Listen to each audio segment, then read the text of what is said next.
একদিকে বাংলায় জালে জঙ্গি, অন্যদিকে কাশ্মীরে ফের টার্গেট কিলিং।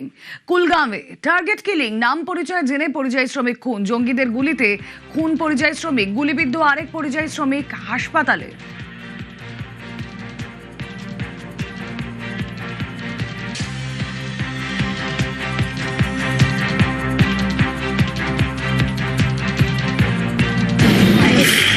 केलम कुलगाम में हुए आतंकी हमले के बाद ये आप देख रहे हैं फिलहाल एक को शिफ्ट कर दिया गया है और ये जो एक जख्मी है नॉन लोकल उसे फिलहाल शिफ्ट कर दिया गया है श्रीनगर के अस्पताल में।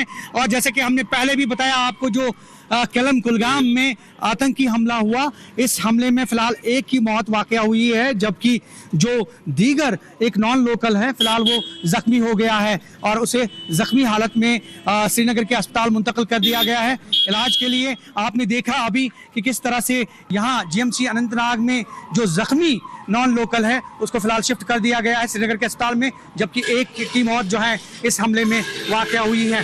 सिक्योरिटी फोर्सेज ने पूरे इलाके को तहवील में ले लिया है, केलम इलाके में, और अभी सर्च ऑपरेशन जारी है।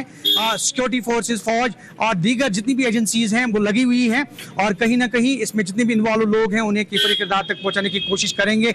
लेकिन फिलहाल यहाँ से ये खबर कि फिलहाल एक की मौत वाकया हुई है इस हमले में, केलम कुलगाम हमले में, और एक जो जख्मी है नॉन लोकल फिलहाल उसे श्रीनगर के अस्पताल में मुंतकिल कर दिया गया है। अभी आपने देखा कि किस तरह से एम्बुलेंस में उसे जो है श्रीनगर के अस्पताल शिफ्ट कर दिया गया है। उसे भी गोली लगी है, जख्मी है, क्रिटिकल है, लेकिन फिलहाल जहां तक डॉक्टरों का कहना है फिलहाल उसकी हालत मुस्तहकम इसलिए बताई जा रही है क्योंकि उसे फिलहाल श्रीनगर के अस्पताल मुंतकिल कर दिया गया है। यहाँ ऑपरेशन जारी है, सर्च ऑपरेशन, और फिलहाल अगर हम केलम की बात करें तो केलम को पूरी तरह से सिक्योरिटी फोर्सेज ने अपनी तहवील में ले लिया है। ज़हूर रिजवी, न्यूज़ 18 नेटवर्क, अनंतनाग। কাশ্মীরে আবার ধর্ম বেছে বেছে টার্গেট কিলিং, আবার লস্করে তৈবার সাম্প্রদায়িক সন্ত্রাস।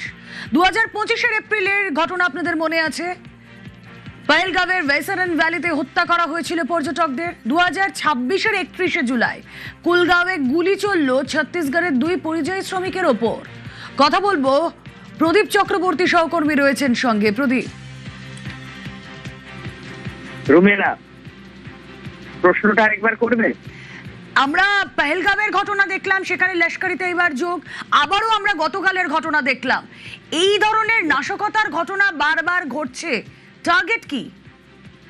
টার্গেট হচ্ছে এটা একদম পহেলগামের বৈশরণ ভ্যালির মতোই মোডাস অপারেন্ডি, অর্থাৎ ধর্ম দেখে দেখে, এথনিসিটি দেখে দেখে হত্যা করা, যাতে কাশ্মীরে বাইরের লোকেরা যেতে ভয় পায়, যাতে সাংস্কৃতিক মেলবন্ধনটা না হয়। এটা একটা প্যানিক ছড়ানো, যাতে ভিন রাজ্যের পরিযায়ী শ্রমিকরা কাশ্মীরে কাজ করতে না যান, যে আপেল শ্রমিকরা আছেন তারা কাজ করতে না যান। এক্ষেত্রে কুলগামে ছত্তিশগড়ের 2 শ্রমিককে গুলি করেছে জঙ্গিরা এসে, এবং তারপর হচ্ছে ঘটনার দায় স্বীকার করেছে দ্য রেজিস্ট্যান্স ফোর্স বা টিআরএফ।